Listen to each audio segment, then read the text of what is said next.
नमस्कार, बाजार की इस गपशप में आप सभी का स्वागत है। मैं यतिन मुताज सीएनबीसी आवाज के स्टूडियो से जुड़ रहा हूं और मनी कंट्रोल के इस प्लेटफॉर्म पे आपका स्वागत है। बात करते हैं शुक्रवार यानी फ्राइडे के ट्रेडिंग सेशन की हाइलाइट्स का।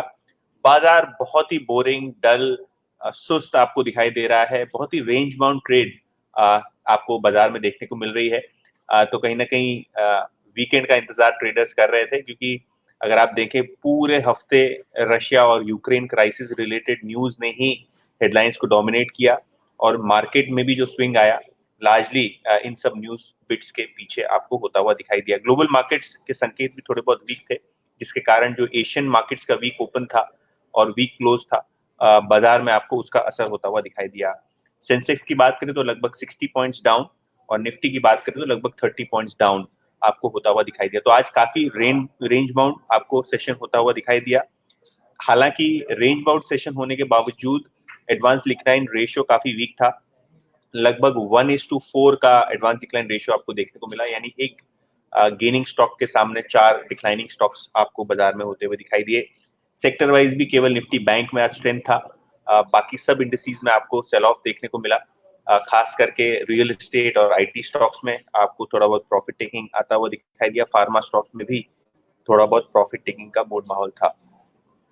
ओवरऑल बेसिस पे निफ्टी 500 की बात करें तो गेनर्स में आपको क्वेस्टकॉर्प दिखेगा। यहाँ आपने काफी वॉलिटिलिटी दिखी है, लेकिन आज आपको लगभग 8% ऊपर ये स्टॉक होता हुआ दिखाई देगा। Power India, KRBL, algae equipment और सोलारा, ये वो दूसरे स्टॉक्स थे जहां 5 to 6% के आसपास आपको पॉजिटिव मोमेंटम होता हुआ दिखाई दिया। वीकेंड पे क्या था? अंबुजा सीमेंट रिजल्ट्स काफी डिसअपॉइंटिंग, मार्जिन पे बहुत प्रेशर और रिजल्ट्स डिसअपॉइंटिंग आने के बाद अंबुजा सीमेंट में लगभग 6% का डाउनटिक आज आपको आता हुआ दिखाई दिया। इसके अलावा Dilip Buildcon, gland pharma, Suzlon, FSL जैसे मिड कैप स्टॉक्स में आपको 3 से 4% का डिक्लाइन आता हुआ दिखाई दिया। एक्टिव सिक्योरिटीज की बात करें, क्योंकि बहुत सारे रिटेल इन्वेस्टर्स टीसीएस के बायबैक में पार्टिसिपेट कर रहे हैं।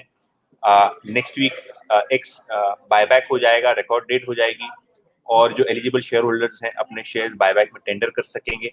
4,500 रुपीज के आसपास आपको ये 16,000 करोड़ की साइज का बायबैक होता हुआ दिखाई देगा टीसीएस में। तो काफी इन्वेस्टर इंटरेस्ट टीसीएस में बायबैक के पहले पहले आपको देखने को मिला।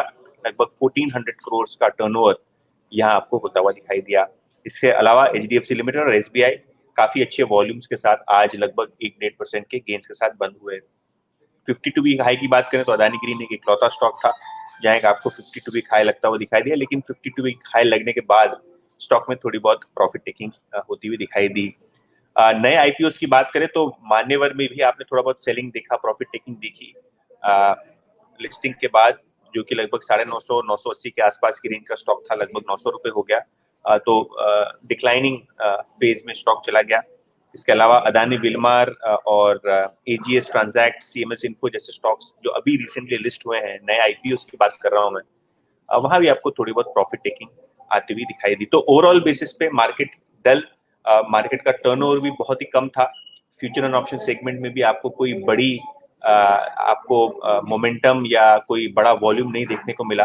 तो क्लियरली ये जो लैकलस्टर मार्केट है वो आपको शायद नेक्स्ट वीक भी कंटिन्यू होता हुआ दिखाई दे सकता है, क्योंकि ये जो रशियन यूक्रेन कॉन्फ्लिक्ट है वहाँ काफी सारा न्यूज फ्लो हो रहा है। और आज अगर आप देखें 2 बजे के आसपास रशियन मीडिया एजेंसीज ने ये भी कहा कि जो मिसाइल ड्रिल्स हैं वो होने वाली है बहुत जल्द। उसके बाद भी मार्केट में थोड़ा बहुत आपने सेलिंग प्रेशर देखा। तो ये जो जियोपॉलिटिकल इश्यूज हैं, क्रूड ऑयल में जो वॉलेटिलिटी है, गोल्ड में जो वॉलेटिलिटी है, ये आपको बनती हुई दिखाई दे सकती है नेक्स्ट वीक भी। लेकिन बहुत संभाल के अपनी ट्रेडिंग करिए स्टॉप लॉसेस के साथ। अगर आप इन्वेस्टर हैं तो कोई चिंता की बात नहीं, शायद आपका एसआईपी चलते रहेगा तो अच्छे रिटर्न्स लॉन्ग टर्म में आपको बनते हुए दिखाई दे सकते हैं भारतीय बाजारों में। वीकेंड आपका एंजॉय कीजिए और जुड़े रहिए मनी कंट्रोल और सीएनबीसी के साथ। मंडे को आपसे फिर से मुलाकात होगी। Thank you.